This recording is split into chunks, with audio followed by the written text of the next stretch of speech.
करहलर तहसील के सभागार में बाल कल्याण एवं संरक्षण समिति की एक आवश्यक बैठक आयोजित की गई। कार्यक्रम की अध्यक्षता उप जिलाधिकारी गोपाल शर्मा ने की। इस अवसर पर जिला संरक्षण अधिकारी अलका मिश्रा ने उपस्थित सभासद एवं अन्य लोगों को संबोधित करते हुए कहा कि आजकल सरकार द्वारा तमाम योजनाएं चलाई जा रही हैं। इसी को देखते हुए शिक्षा स्वास्थ्य का बच्चों का पूरा ध्यान रखा जाए। इसी के साथ बाल विवाह एवं बच्चों में नशा करने की जो प्रवृत्ति पैदा होती चली जा रही है, इसको भी रोका जा सके। इसी के साथ मुख्यमंत्री बाल सेवा योजना सहित तमाम योजनाओं का लाभ जन जन तक पहुँचे, इसके लिए यह मीटिंग आयोजित कर लोगों को जागरूक किया जा रहा है। इसी के साथ तहसीलदार आनंद सिंह, नगर पंचायत अध्यक्ष चौधरी अब्दुल नहीम, डॉक्टर राजेश वर्मा, रेणु यादव आदि ने भी उपस्थित लोगों को विशेष जानकारी दी। इस मौके पर नगर पंचायत की वरिष्ठ लिपिक अजमत राहत शिशिर तिवारी सहित तमाम सभासदगण मौजूद रहे। रोहित मोहित की रिपोर्ट। में आपको ये त्रैमासिक बैठक होगी, जो आपको अपनी जो वार्ड है, जहाँ पर आपके वार्ड है, वहाँ पे जो मेंबर्स हैं उसमें आंगनबाड़ी, आपकी एएनएम, आशा और प्रधानाध्यापक और आप इतने सारे लोगों को एक साथ बैठ के ये बैठक करनी होगी और उसका जो फोटोग्राफ है वो अपने ईओ को भेजना होगा। उस बैठक में एजेंडा जो रखना है, जैसे आपके यहाँ बाल विवाह छोटी उनकी शादियाँ लगभग सिटी में, अब पहले तो ग्रामीण क्षेत्र में ज़्यादा होती थी, अब सिटी में भी मतलब प्रकरण ऐसे आ जाते हैं जो 18 वर्ष से कम उम्र की बेटी और 21 वर्ष से कम उम्र का बेटा अगर शादी करते हैं तो बाल विवाह की श्रेणी में आता है, जिसकी अपराध है। उसके लिए सजा और पनिशमेंट दोनों का प्रावधान होता है। तो ऐसा आपके एरिया में ना हो, इस चीज़ को आप कन्वे करेंगे, उनको बताएंगे। बाल श्रम जैसे दुकानों में बच्चे काम करते हैं, घरों में भी बच्चे काम करते हैं, तो उन बच्चों पर रोक लगाने के लिए भी सरकार ने इसके लिए कमेटियों का गठन कराया है, जिससे कि इन कमेटियों के माध्यम से उन प्रकरणों को निस्तारित किया जा सके जो इस तरह के बच्चे काम करते हैं। तीसरी चीज़ है कि हमारी कुछ योजनाएँ चल रही हैं, ये संक्षिप्त में आपको बता दे रहे हैं कि आपको उन योजनाओं पे मेल कमांड करना है कि क्योंकि बाल श्रम हो या बाल विवाह हो, व्यक्ति जो परिवार का मुखिया होता है वो इसी वजह से करता है कि कहीं ना कहीं धन का अभाव होता है, गरीबी होती है। तो उस गरीबी को दूर करने के लिए योजनाएं संचालित की गई हैं, जैसे मुख्यमंत्री बाल सेवा योजना।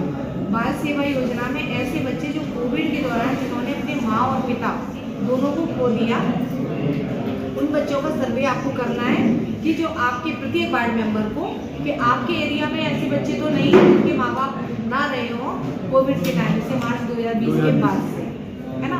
तो उन बच्चों का एक फॉर्म भरा जाता है, मुख्यमंत्री बाल सेवा योजना, मैं भी सबको भेज दूंगी, वो आपके पास आपका जो ग्रुप बना होगा उसमें सेंड कर देंगे। तो उस फॉर्म को भरकर सबमिट करना है, जिससे कि उन बच्चों को प्रति परिवार दो बच्चों को, अगर एक परिवार में 4 बच्चे 6 बच्चे उससे मतलब नहीं है, एक परिवार में 2 बच्चों को लिया जा सकेगा जो 18 वर्ष से छोटे होंगे। उन बच्चों को मुख्यमंत्री बाल सेवा के अंतर्गत 2500 रुपये का अनुदान दिया जाएगा। कितने का? 2500 रुपये का पर मंथ। तो वो क्वार्टरली पैसा आता है, पर मंथ नहीं आता है, क्वार्टरली मिलता है उसको। तो अगर ऐसे बच्चे आपके क्षेत्र में हैं तो उनका वो फॉर्म भर के उन बच्चों को आप कॉपरेट करिए।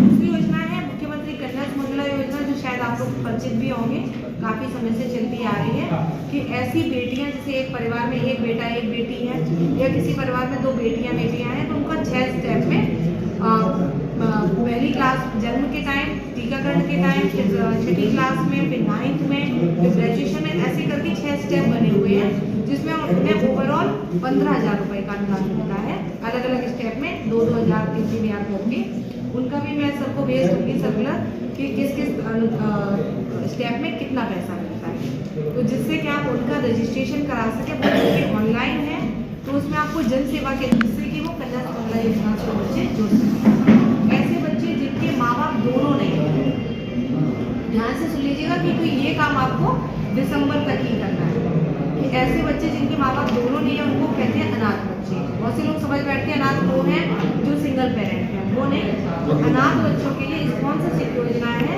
तो आपके एरिया में अगर ऐसे बच्चे हैं जो अनाथ हैं बिल्कुल पूर्णतः, और उनका पालन पोषण दादा दादी या नाना दादी को करना पड़ता है, जैसे कभी कभी क्या होता है कि अनाथ है, माँ बाप दोनों मर गए, और कभी कभी क्या होता है कि माँ एक्सपायर हो गई और पिता मतलब कहीं चला गया, या पिता एक्सपायर हो गया और माँ कहीं चली गई, या पिता एक्सपायर हो गया माँ जेल में है, तो यानी कि व्यवस्थापूर्ण माता पिता का संरक्षण जो बच्चे को मिलना चाहिए वो ना मिलती, दादा दादी या नाना नानी को करना पड़ रहा है। तो ऐसे बच्चों को स्पॉन्सरशिप से आच्छादित करना है। उनमें उन बच्चों को 4,000 रुपये पर मंथ का लाभ मिलेगा, यानी एक परिवार से 2 बच्चों को हो गया 8,000 रुपये महीना।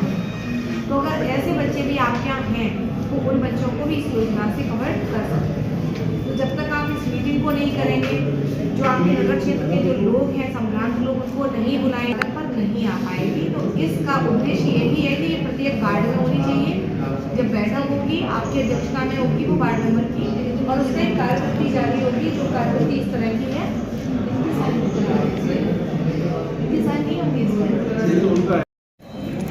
जो मैडम ने बताया सरकार के हित में तो है ही, लेकिन जनहित में बहुत आवश्यक है। ये समाज की कई तरह की कुरीतियाँ हैं और इसमें सुधार की आवश्यकता है। तमाम चीज़ें हैं मैडम ने बताई, उनका अनुपालन हम लोग जनप्रतिनिधि हैं और अपने अपने इलाके के जिम्मेदार हमारे सभासदगण हैं। हम चाहेंगे इनके द्वारा जो दिशा निर्देश दिए गए हैं इस संबंध में और भी आगे मीटिंग हुआ करेंगी, और जो अनुपस्थित सभासद नहीं है उनसे हम ये साथ से कहेंगे वो आपको इस संबंध में अवगत कराएंगे। और हम आश्वस्त करते हैं अपने सभी सभासदों की ओर से और नगर के गणमान्य नागरिकों की ओर से कि आपने जो परिपत्र जारी किया है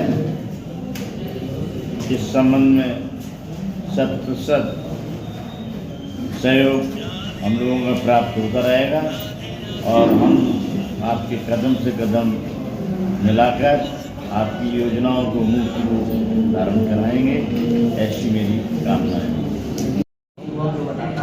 लेकिन जो पेमेंट बिंदु है उस पर चर्चा शायद हो मिशन मकसद योजना पर चर्चा प्रवर्तन कार्यक्रम के अंतर्गत बाल परिवारों के चयन किए जाने, अर्थात भारत का जो निर्माण की प्रथम पाठशाला आप लोगों के बाल वाटिका और आंगनवाड़ी केंद्रों से निकलती है, तो आपकी बहुत महत्वपूर्ण भूमिका है।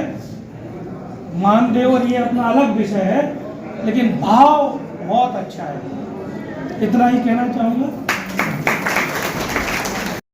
आज ब्लॉक बाल कल्याण एवं संरक्षण समिति की और बाल कल्याण एवं संरक्षण समिति की 2 बैठकें आयोजित की गई हैं, जो ग्रामीण क्षेत्र में और शहरी क्षेत्र में बच्चों के सर्वोत्तम हित के लिए कार्य करेंगे। इसका मुख्य उद्देश्य क्या है? इसका मुख्य उद्देश्य बालकों के सर्वोत्तम हित को दृष्टिगत रखते हुए बच्चों की शिक्षा, स्वास्थ्य, सुरक्षा को सुनिश्चित करना, जिससे कि बच्चे जो बाल श्रम की ओर जा रहे हैं, जो बाल विवाह हो रहे हैं, उनकी रोकथाम की जा सके।